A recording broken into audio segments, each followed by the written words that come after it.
Hi, welcome back to Love English. අද මං හිතුවා පොඩි කැෂුවල් වීඩියෝ එකක් ගේන්න ඕනේ කියලා ඉංග්‍රීසි ඉම්ප්‍රූව් කරගන්න එක ගැන. ඉතින් හුඟක් අය ලොකු එෆර්ට් එකක් දානවා ඉංග්‍රීසි ඉගෙන ගන්න. ඉතින් මොනවද අපිට කරන්න පුළුවන් මේ අපේ ලැන්ග්වේජ් එක වැඩි කරගන්න, බූස්ට් කරගන්න. අනේක ගැන තමයි මම අද කතා කරන්න හිතුවේ. This is not actually an organized lesson and I'm just casually talking to you about some tips that you may follow to improve your English speaking skills. So without wasting much time, let's get into the lesson.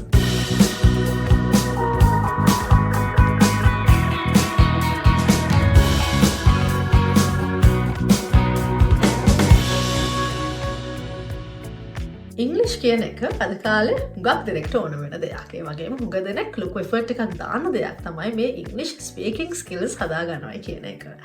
මොකද environment එකත් ගොඩක් competitive. Environment is very competitive nowadays and also it is very challenging that you need this international language to go for certain positions, maybe for your career options and even to go abroad. Abroad යනවා වුණත් ඉංග්‍රීසි කියන language එක ගොඩක් ඕන වෙනවා.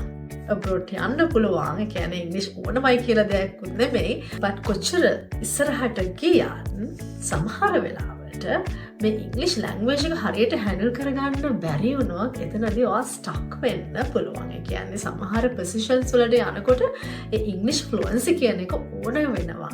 ඉතින් ඒ වගේ වෙලාවකට ඔයාට එතන ඒ ඉන්න පොසිෂන් එකේ වෙන්න පුළුවන්. එහෙම නැත්නම් ඒ ඉන්න සිටුේෂන් එකේ ස්ටක් වෙන්න වෙනවා. ඔයාට මේ ඉංග්‍රීසි ෆ්ලුවන්සි එක නැති නිසා. ඉතින් මේ වගේ දේවල් ඇත්තටම මම විට්නස් කරලා තියෙනවා මෙහි US වල ඉන්නකොටත්. ඉතින් ගොඩක් අයට සමහර ඔපචුනිටිස් නැතිව යනවා මේ ඉංග්‍රීසි කියන ලැන්ග්වේජ් එක හරියට හැන්ඩල් කරගන්න. ඒ කියන්නේ තවත් කෙනෙක්ට තේරෙන විදිහට හැන්ඩල් කරගන්න බැරි වුණොත්. ඒකත් එක්කම තමයි මේ ඉංග්‍රීසි ඉම්ප්‍රූව් කරගන්න මොනවද අපිට කරන්න පුළුවන්. ඔයාට ඉන්න හොඳම ටීචර් තමයි ඔයාගේ ප්‍රැක්ටිස් එක. ඔයාට කරන්න පුළුවන් හොඳම දේ තමයි ප්‍රැක්ටිස් එක. කතා කරන එක. For this, you have to maximize the time that you spend with this language. You cannot be interacting too much with your mother tongue and learn English. ඒක කරන්න අමාරුයි. ඔයා English learning journey එකේ ඉන්න කෙනෙක් නම් ඔයාට එකපාරටම English කතා කරන්න පුළුවන් කමක් වෙන්නේ නැහැ. ඔයා දවසක් දෙකක් English කතා කරලා මේක හැමදාම ඔයා කරන්න ඕනේ දෙයක්. ඒක නිසා පළවෙනිම දේ තමයි ඔයා කාත් එක්ක හරි connect වෙන්න බලන්න ඕනේ. English කතා කරන කෙනෙක් එක්ක connect වෙන්න බලන්න. English කතා කරන teacher කෙනෙක් වෙන්න පුළුවන්. It could be your boss, it could be your coworker, or it could be a teacher like I said. ඉතින් ඒ වගේ කෙනෙක් එක්ක connect වෙන්න බලන්න මුලින්ම මේ language එක study කරන්න. language එක use කරන්න. එහෙම නැත්තම් ඔයාට කවුරුත් නැත්තම් අද කාලේ ඕන තරම් apps තියෙනවා. ChatGPT තියෙනවා, තව ඕන තරම් Google apps තියෙනවා. ඉතින් මේ වලට ගිහිල්ලා ඔයාට කතා කරන්න මොනහරි විදිහක් හොයාගන්න බැරි කමක් නැහැ අද ටෙක්නොලොජි එකත් එක්ක. ඒක ගොඩක් වටිනවා. තමන්ටම කතා කරන එකත් හොඳයි. ඒ වගේම තවත් ප්‍රැක්ටිකලි ඔයා කාත් එක්ක හරි ඉන්ටරැක්ට් වෙනවා නම් ඒක තව ස්ට්‍රෝං. ඒකෙන් ඔයා ලැන්ග්වේජ් එක ගොඩක් ඇබ්සෝබ් කරගන්නවා. ඉතින් මේක ගැන පොඩ්ඩක් හිතන්න. හැමදාම දවසට වෙලාවක් දාන්න මේ ඉංග්‍රීසි ලැන්ග්වේජ් එකත් එක්ක ඩීල් කරන්න. අනිත් එක තමයි මේක ඇත්තටම මමත් කරපු ප්‍රැක්ටිස් එකක්. හොඳම දේ තමයි like you get to talk to certain people. නේ? ගොඩක් වෙලාවට ඔයාට කාට හරි ඉංග්‍රීසි වලින් කතා කරන්න වෙනවා. පුළුවන් කවුරුහට ඉංග්‍රීසි වලින් කතා කරන්න වෙන්න පුළුවන්. You know that there could be a chance of you talking to other people in English or other people talking to you in English. So whenever you listen to a conversation, or it could be on the TV, it could be on a video. Whenever you hear a nice phrase, what you have to do is just take it down to your phone. අද කාලේ අපේ phone එක කියන එක හැමදාම අපේ අතේ තියෙන දෙයක්. ඉතින් හැම වෙලාවෙම තියෙන දෙයක්. ඒක නිසා මොන හරි ෆ්‍රේස් එකක් ඇහුනොත් ඒක අමතක වෙන්න කලින් ඔයා ඒක ටක් ගාලා නෝට් ඩවුන් කරගන්න. ඔයා ලියා ගන්න වෙන්න පුළුවන් ෆෝන් එකට දා ගන්න වෙන්න පුළුවන්. ඔයා ටක් ගාලා ඒක නෝට් ඩවුන් කරගන්න. Because if you just wait, oh no, I'm going to use it the next time. No, you're going to forget it. It's just going to fade away from your mind. So it is not good to wait till the next time to use that phrase. Probably you might forget it. ඒක නිසා හොඳම දේ තමයි ඒක අමතක වෙන්න කලින් කියන්නේ කවුරු කෙනෙක් phrase එකක් කිව්වොත් ඒක catchy phrase එකක් නම් හොඳ phrase එකක් නම් ඒක අමතක වෙන්න කලින් ටක් ගාලා වගේ ෆෝන් එකට දාගන්න. Sometimes even I send messages to myself whenever I hear a phrase. If I cannot go into the notepad and find the folder to put in, I always just send a message to myself with that new phrase. Whenever I hear a good phrase from somebody, I do that. මොනහරි විදිහකින් මේක note down කරගන්නවට අමතක වෙන්න කලින්. ඊට පස්සේ ඔයාට වෙලාව ආවම පුළුවන් ඔයාට ඒක රිවිව් කරලා, ඒක ස්ටඩි කරලා, ඒක ඉස්සරහට යූස් කරන්න කොහොමද කියන එක බලන්න. අර ඉස්සෙල්ලම දේ තමයි අනිත් අය කන්වර්සේෂන්ස් වලින් පුළුවන් තරම් phrases grab කරගන්න බලන්න. ඔයාම හිතලා බලන්න කොච්චර ඉංග්‍රීසි කතා වලට අහුම්කම් දීලා ඇද්ද? කොච්චර ඉංග්‍රීසි වීඩියෝස් බලලා ඇද්ද? කොච්චර ඉංග්‍රීසි මූවිස් බලලා ඇද්ද?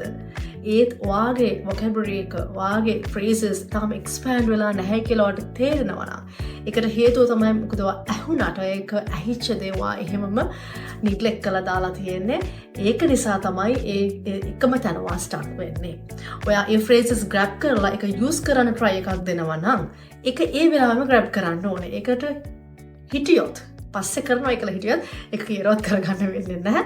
ඒක නිසා තමයි right away you have to note down those phrases. අනිත් එක තමයි කතා කරනකොට දැන් ඔයා ඒ ස්ටඩි කරපු phrases කොහොම හරි මුලින්ම අර effort එකක් දීලා ඔයා ඒ phrases use කරන්න ඕනේ. මොකද ඔයා හුඟක් වෙලාවට ඔයාට හුරු වෙලා තියෙනවා ඔය කතා කරන phrases ම ආයෙ use කරන්න. ඉතින් අර පොඩි effort එකක් out of the way ගිහිල්ලා පොඩි effort එකක් දාලා ඔය phrases කොහොම හරි use කරන්න බලන්න. මේක දවසක් දෙකක් කරනකොට that you will get to a point where you just use these phrases very naturally, automatically. ඉතින් ඒක නිසා ඒ තත්ත්වයට එන්න කලින් පොඩි effort එකක් දාන්න ඕනේ. But later on you can just use these phrases very effortlessly. එතනට එනකම් effort එකක් දාලා මේ phrases අර ස්ටඩි කරන phrases ආයි ඔයාගේ conversation වල use කරන්න. අනිත් එක තමයි ඔයාට කරන්න පුළුවන් හොඳම දේ. ඔයාගේ listening part එක වැඩි කරගන්න. listening skills වැඩි කරගන්න. ඒ වගේම තමයි listening time එක වැඩි කරගන්න. ඔයා මොන හරි වැඩක් කරනවා වෙන්න පුළුවන්. උයනවා වෙන්න පුළුවන්. එහෙම නැත්නම් වෙන මොන හරි දෙයක් කරනවා වෙන්න පුළුවන්. ඔයා හැමතිස්සෙම මොන හරි English radio channel එකකට හුම්කන් දෙන්න. මොකද මේ radio channels වල කතා කරන්නේ ගොඩක් fluent speakers ලා and their English is super clear, crystal clear. ඉතින් මේ වගේ හරියට pronunciation use කරන අයත් එක්ක ඔයා කියන්නේ අය කියනව ඇහුවොත් ඒක ඔයාගේ pronunciation improve කරගන්න accent එක ඒ හැම දෙයකටම useful වෙනවා. ඒක නිසා හැමතිස්සෙම බලන්න කාගේ හරි හොඳ conversation එකකට ඇහුම්කන් දෙන්න.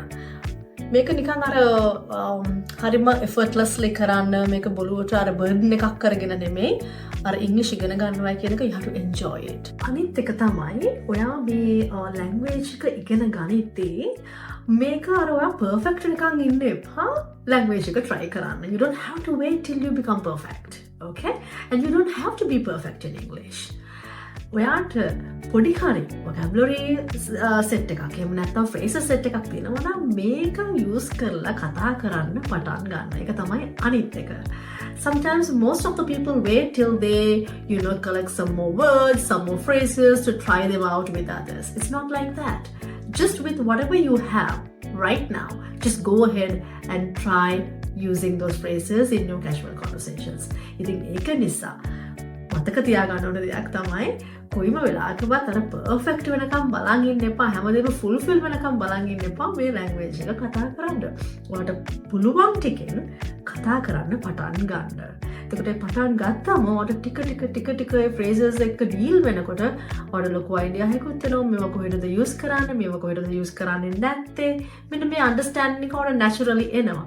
ඒක නිසා බය නැතුව ඔයා දන්න ටිකෙන් ඔයා කතා කරන්න.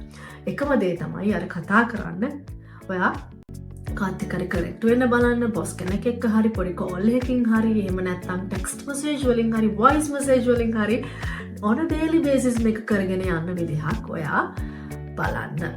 අනිත් එක තමයි අපි ඉංග්ලිෂ් කතා කරනකොට ගොඩක්ම අපි අර ෆෝකස් කරනවා මේක හරිද මේක යූස් කරන්න මේ හරි වර්ඩ් එකද මම යූස් කරන්නේ එහෙම ප්‍රශ්නයක් නැහැ.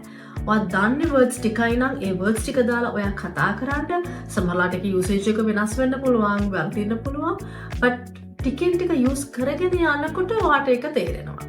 එහෙම නැතුව අර අනිත් අය ගැන worry වෙලා මේක වැරදි එහෙම බය වෙන්න එපා. ඇත්තටම කොන්ෆිඩන්ස් කියන එක ඕනම කරන දෙයක් තමයි ඉංග්ලිෂ් ඉගෙන ගන්නකොට. හුඟක් වෙලාවට හැමෝම කියන දෙයක් තමයි that I don't have a good vocabulary and my vocabulary is very small and I just have very limited words that I don't know how to use them. ඉතින් මේ වගේ දේවල් තමයි හුඟක් වෙලාවට කතා කරන්නේ. එහෙම දෙයක් නැහැ. ඔයා දන්න ටිකෙන් ඔයාට හොඳටම කතා කරන්න පුළුවන්. Maybe that lot of English is hidden inside you. You just don't know how to get it out. ඉතින් අර ඒ සමහරලාට ඉංග්‍රීසි කියන දේ හැංගිලා තියෙන්නත් පුළුවන්. මොකද අපිට කාලයක් තිස්සේ ඇහිලා. ඉතින් ඒක නිසා කොහෙත්ම අර පර්ෆෙක්ට් එකම් බලන් ඉන්න එපා. ගොක් වචන එකතු වුණා හරි දැන් මම කතා කරනවා එහෙම දෙයක් නැහැ. ඔයා දන්න ටිකෙන් ඔයා කතා කරන්න පටන් ගන්න. අනිත් එක තමයි හැම තිස්සෙම ඔයාගේ අර මයින්ඩ් එක ට්‍රේන් කරන්න මේ ලැන්ග්වේජ් එක කතා කරන විදියට. පුළුවන් තරම් ඉංග්‍රීසි එක්ක ඔයා ස්පෙන්ඩ් කරන කාලේ මොන හරි විදියකින් වැඩ කරන්න. එක ලිසනින් වලින් වෙන්න පුළුවන්, එක ටෝකින් වලින් වෙන්න පුළුවන්, එහෙම නැත්නම් ඒක තින්කින් වලින් වෙන්න පුළුවන්. මේ මොන හරි විදියකින් ඔයා ඉංග්‍රීසි එක ස්පෙන්ඩ් කරන ටයිම් එක වැඩි කරන්න ඔයාට ලේසියෙන්ම ඉංග්‍රීසි ඉගෙන ගන්න පුළුවන්කම ලැබෙනවා. You just become very familiar with this language and it happens very fast. And when the time moves on, it becomes much faster.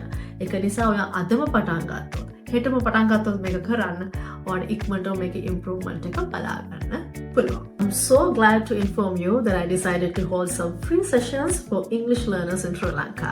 ඉතින් ලංකාවේ ඉංග්‍රීසි ඉගෙන ගන්න බලන අයට free sessions වගේක් මම මේ mid-Feb ඉඳලා start කරනවා. February මැද ඉඳලා start කරනවා. So if you really want to register for those classes, if you're willing to learn English and maybe that you have certain financial issues and if you want a free session, please contact me. අනිත් එක තමයි මගේ paid classes තියෙනවා. ඒවා information ගන්න ඕන නම් ඒකටත් ඔයගොල්ලන්ට මට කතා කරන්න පුළුවන්. ඇත්තටම මේ classes වලින් කරන්නේ ඔයගොල්ලන්ට English වලට ලොකු exposure එකක් දෙනවා that we have very casual practical conversations inside the class and also certain Native Americans come to talk to you in these free sessions. ඉතින් ඒක නිසා ගොඩක් ඔයාට useful way exposure එකක් ලොකු වෙනවා මේ free sessions වලට ඔයා join වුණොත්. ඉතින් එකම දේ තමයි limited seats තමයි තියෙන්නේ. We do have very limited seats available and also it's first come first serve basis. So hurry up and call me on WhatsApp number 240-702-7065 or else you can send me an email to koshilapeiris22@gmail.com. එක්ක email එකක් දාන්න, එහෙම නැත්නම් call එකක් දෙන්න. මට ඔයාගේ නමයි, ඒ වගේම contact number එකයි ඊමේල් කරනවා නම් අනිවාර්යෙන් mention කරන්න. වීඩියෝ එක ඉවර කරන්න කලින් තව කියන්න ඕන දෙයක් තමයි ඉංග්‍රීසි කියන එක ආසාවෙන් ඉගෙන ගන්න. You just enjoy it. ඔයා enjoy කරනවා නම් ඉංග්‍රීසි ඉගෙන ගන්න එක, ඔයාට ඉංග්‍රීසි ඉගෙන ගන්න එක හරිම ලේසි වෙනවා. කරන හැමදේම ආසාවෙන් කරන්න. ඒ වගේම තමයි මොන හරි ආස දෙයක් තියෙනවා නම් ඒක ඉංග්‍රීසි වලින් ඉගෙන ගන්න. ඉතින් මේක ගොඩක් වටිනවා. හුඟක් වැදගත් point එකක්. ඔයා ආසාවෙන් ඉංග්‍රීසි ඉගෙන ගන්නවා නම් if you just love it, you will get it. So thank you so much for watching this video and also don't forget to hit the notification bell to receive more lessons and like this video if you really enjoyed it and put your comments in the comment section below. If you have any questions, you can always comment in the comment section below that I'm going to answer all those questions as soon as possible. So I'll see you with another interesting lesson like this the next day. Till then, bye.